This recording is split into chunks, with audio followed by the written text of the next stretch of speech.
এবার এই করবো। হ্যাঁ, ঝাল দিলে একটা লঙ্কা দিয়েছি, আমাদের ঝাল। এক প্রকৃতির অপরূপ খেলা। জানি না, তবে হ্যাঁ, রোদের তেজটা কমলে কি হয়, মানে প্রত্যেকটা মুহূর্ত মানুষ লড়াই করছে।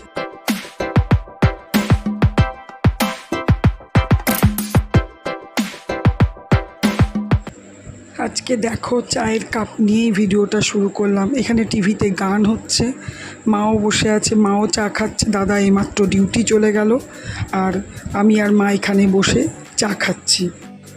আর বৌদি তো সকালবেলাতেই দাদার সঙ্গেই চা খায়। Good morning and welcome back to my channel Shubhamita's lifestyle. আর আমি শুভমিতা বলছি। আশা করি তোমরা ভালো আছো, আমি বিন্দাস আছি, খুব ভালো আছি।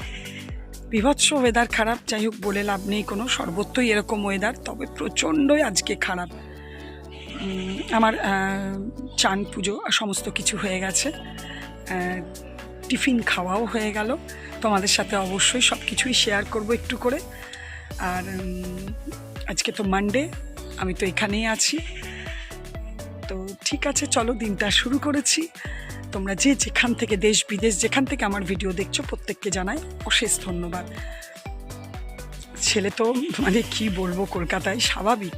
দেখো ঘরের গরম লাগাটা আলাদা, ঘরে আমাদের তাও কিছু না হলেও কুলার আছে, এই আছে ওই আছে, ব্যবস্থা আছে। ওদের তো পিজিতে বুঝতেই পারছো, মাথার উপরে একটা করে ফ্যান, কিছু করার নেই। কিন্তু ওই যে গরম গরম গরম গরম প্রচণ্ড করছে। কলকাতার কোনো কোনো সাইডে বৃহস্পতিবার দিন প্রচণ্ড দুর্যোগ হয়েছে। আমি একজনের ব্লগে দেখছিলাম যে সামনের ওদেরই ক্যাম্পাসের মধ্যে সমস্ত কিছু ভেঙে ভেঙে পড়েছে।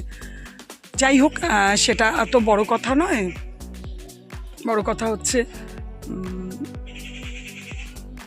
এইদিকে কিছু নেই, আর আপাতত বৃষ্টি বাদল কিছু নেইও, এখন আপাতত কিছু হবেও না।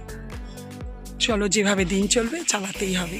ঠিক আছে, চলো এরপর যদি কিছু করি তোমাদের সাথে অবশ্যই শেয়ার করব।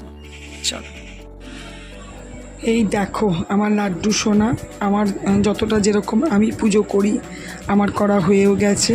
আর বৌদির জন্য অল্প করে ফুল রেখে দিয়েছি, বৌদি করবে। এখানে দেখো টিফিন কুমড়ো আলু ভাজা, রুটি আর মিষ্টি। ভালোবাসি তোমাকে কাছাকাছি এলে।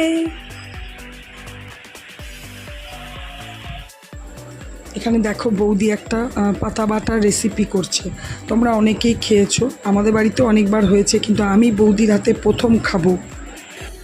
কি করলে পাতাটা প্রথমে?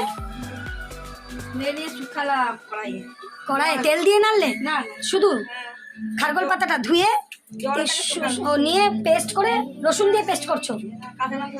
কাঁচা লঙ্কা রসুন, তারপরে ওই কালো জিরে দিয়ে যেরকম হয়, গলা খুটখুট করে। ও বাবা, এটা কে বৌদি করে দিত গো? এই দেখো বৌদি এটা বানালো খারগোল পাতা বাটা।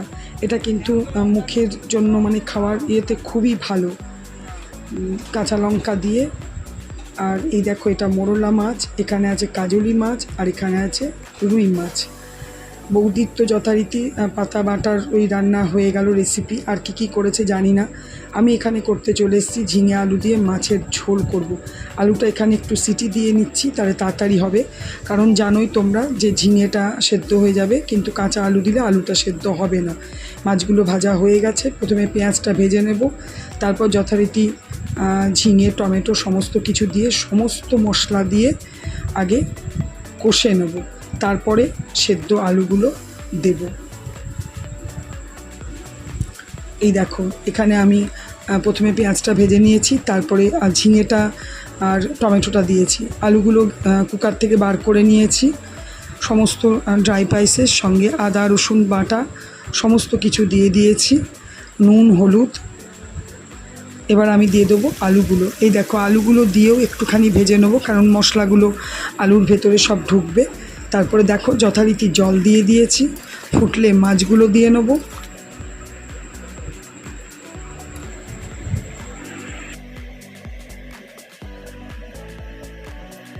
মাছগুলো এত ভালো, এত টাটকা না, দেখো ভাজতে ভাজতে কটা মাছ ভেঙেই গেছে।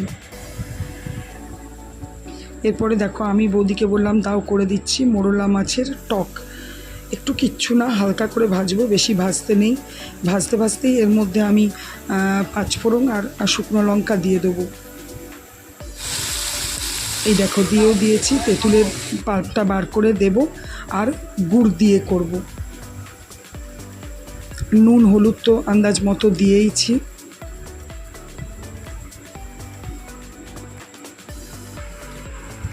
বেশ গুড়টাও বৌদি বার করে দিয়েছিল, অনেকটা পরিমাণেই দিলাম, ভালো বেশ টেস্টি খেতে হয়েছে। এই দেখো মাছের ঝোলটা, তবে দাদাকে এখান থেকে দেওয়া হয়ে গেছে। এটা দারুণ হয়েছে। যথারীতি আমি খাবার নিয়ে চলে এসেছি। এটা কি জানো তো, এটা ওই যে খারগোল পাতা, আর ওই পাশে হচ্ছে বৌদি করেছিল পটল চিংড়ি 2 দিন আগে, সেটাই রেখেছিল, ওটাই দিয়েছে। এখানে দেখো বিছানায় মা খেতে বসেছে, আর আমি আজকে মাছটা বললাম রাত্রেবেলায় খাবো, তো হাফ মাথা নিয়েছি একটু ঝোল দিয়ে, আর বৌদিও ওইদিকে খেতে বসে গেছে। এমন কিছু বাজে না, 4টে বাজে। আমি বাইরে এসে বসেছি, খাওয়া দাওয়া করলাম সমস্ত, বৌদি যা যা রান্না করলো, তারপর আমি একটু করলাম, করে টোরে আমি আগে খেয়ে নিলাম, খিদে পেয়েছিল, সবাই খেয়ে নিলাম একসাথে, সবারই আগে দাদা মায়ের খাওয়া হয়ে গেছিলো।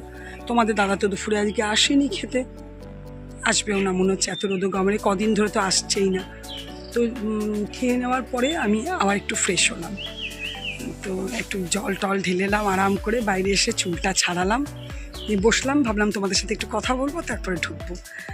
এই দেখো, দেখতে পাচ্ছ মেঘ মেঘ মানে বেশ মেঘ করেছে। এই দেখো কি সুন্দর লাগছে, দেখো। জানি না কিছু হবে কি না জানি না, তবে হয়েছে। এক প্রকৃতির অপরূপ খেলা, জানি না, তবে হ্যাঁ রোদের তেজটা কমলে কি হয়, অ্যাটলিস্ট ঘরগুলো গরম হয় না, এখানে ঘরগুলো পর্যন্ত আগুন হয়ে যায়। এরপর যাব গিয়ে একটু শোবো। অনেক বন্ধুদের ভিডিও দেখলাম, যেহেতু কালকে ভালো করে দেখতে পাইনি, হ্যাঁ তা বলে যে আমার চশমাটা চলে এসেছে তা নয়, তবে ওই একটু অসুবিধা করে করে ডিটেলসে না গিয়েও ভিডিওটা চালিয়ে রেখে তারপরে একদম তো অসুবিধা হচ্ছে না, একটু দেখতে পাচ্ছি। তবে চশমা ছাড়া আমি ওই যে বললাম না, একদমই এখন আর হয় না। আগে আমি বিনা চশমাতে কত কি করেছি, এখন আর একদম না, এখন মানে রান্না করতেও আমার চশমা লাগে। ঠিক আছে চলো এবার একটু শোবো, শুয়ে শুয়ে একটু ভিডিও দেখবো বন্ধুদের। আমার ভিডিওটাও 3:30-3:25 নাগাদ পাবলিশ করেছি। ভিডিওর অবস্থা খুব খারাপ, ভিউজ তো কোনোদিনই ছিল না, এখন আবার একদমই বাজে, একদম বাজে। ওই আমার নিজের আত্মীয়দের যারা দেখছো, বন্ধু বান্ধব, আত্মীয় ইউটিউবার বন্ধু বান্ধব, তারাই দেখো, তাদের জন্যই করব। ওই দেখো রোদটা উঠছে, দেখেছো? চললাম ঘরে, চলো। এখন প্রায় অনেকটাই রাত হয়ে গেছে, মানে ডিনার টাইম আমাদের হয়ে গেছে। বৌদি এখানে করছে পেঁয়াজি, জল দেওয়া ভাত খাওয়ার জন্য, ভাতে মুড়িতে খাওয়া হবে। আর দিনের সবই আছে, তোমাদের দাদা এসছে, ও তো দিনের মাছটা সবই আছে, খাবে। আর আমি ভাবলাম যে যাই জামা কাপড়গুলো একটু গুছিয়ে নিই, বেশি নেই কাঁচা, তাও অল্প আছে, অল্প কটাই গুছিয়ে নিই। হ্যাঁ আমাদের তো আমরা তো সবাই ভাত খাবো, মাও অল্প করে ভাত খাবে, আমি বৌদি, তোমাদের দাদা তো খাবেই, কিন্তু দাদার জন্য বৌদি আবার করেছে ছোলার ডাল আর রুটি। এখানে এই দেখো অল্প কটা জামা কাপড় গুছিয়ে নিলাম, আর এই দেখো তোমাদের দাদা খাচ্ছে এখানে, আর এখানে বাংলাদেশের ক্রিকেট চলছে, বাংলাদেশ খেলছে। আর এই দেখো নিচে আমি নিয়েছি অল্প একটু মুড়ি, অল্প একটু ভাত, পেঁয়াজি, আর দিনের ওই মাছটা আমি খাইনি, ওটা নিয়ে নিয়েছি। মানে প্রত্যেকটা মুহূর্ত মানুষ লড়াই করছে বাঁচবার জন্য, মানে কীরকম পরিস্থিতি এবার বুঝতে পারো। মানে কোনো কিছুতে তোমার শান্তি নেই, জল ঢেলেও শান্তি নেই, খেয়ে শান্তি নেই, শুয়ে শান্তি নেই। এখানে তো আমার এলাকায়, আমি মায়ের এখানে আছি বলে কিন্তু আমি খবর পাচ্ছি, আমার এলাকায় অতিরিক্ত লোড হয়ে যাওয়ার জন্য এক একটা বাড়িতে 3-4টে করে এসি, কতটা টানতে পারবে। লাইন উড়ে গেছিলো সারা রাত, তোমাদের দাদা ফোন বলছে যে সারা রাত ঘুমায়নি। মানে যা তা পরিস্থিতি, যা তা অবস্থা, মানে প্রত্যেকটা মুহূর্ত চিন্তা করতে হচ্ছে যে কালকে সকালটা কি করে আসবে, কালকে সকালটা কিভাবে কি হবে। অবস্থা খুব খারাপ, মানে জানি না কোথায় কীরকম, আমাদের এখানে খুব অবস্থা খারাপ। সন্ধ্যে থেকে তো কিচ্ছু করতে ইচ্ছে হয়নি, দুপুরবেলায় সেই বাইরে 4টের সময় বললাম তোমাদেরকে একটু মেঘমেঘ করছে করছে, এগুলো কিচ্ছু না, সেকেন্ডের মধ্যে সব কেটে গেল, রোদ উঠে গেল, বিভৎস বিচ্ছি টাইপের গরম শুরু হয়ে গেল। ঘরে এলাম, এপাশ ওপাশ করতে করতে 5:30 পৌনে 6টার সময় একটু চোখ লেগে গেছে। তারপরে উঠেছি যখন না, তখন কেমন শরীর লাগছে। মাও বলছে ভালো লাগছে না। বৌদি, দাদা, তোমাদের দাদার তো ওখানে বলছেই, হ্যাঁ আজকে তোমাদের দাদা এসছে, বলছে এই শরীর ভালো নেই।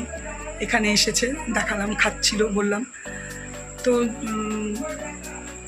যাই হোক, কিছু বলার নেই।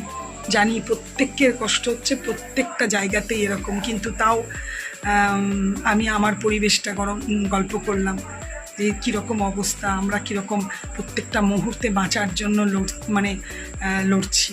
কিছু করার নেই। ফ্যানের হাওয়া, কুলার মানে কিছু কাজ করছে না সেরকমভাবে। চলো, ভিডিওটা তো এইভাবেই হয়ে গেল, সারাদিন পেরিয়ে গেল। মায়েরও শরীরটা গরমের জন্য একটু খারাপ লাগছে। এত অসুস্থতার পরে যদি এরকম ওয়েদার হয়ে যায় না, তাহলে মুশকিল আছে। খিদেটা বলছে একদম আর নেই, আর না খেলেই কিন্তু মায়ের শরীর খারাপ হবে। চলো দেখা যাক। হ্যাঁ, একটা কথা বলি, এই চশমাটা কিন্তু আমার। তোমাদের দাদা ওই কারণেই এসেছে, নাহলে আসতে চাইছিল না, বললে এই গরমে আবার আমি যাবো। আমি বললাম তোমার ওখানে তো বলছো লাইট এইরকম অবস্থা। তো যাই হোক, চশমাটা নিয়ে এসছে। আজকে আমি আর অন্ধ নই, ফুললি দেখতে পাচ্ছি ভালোভাবে।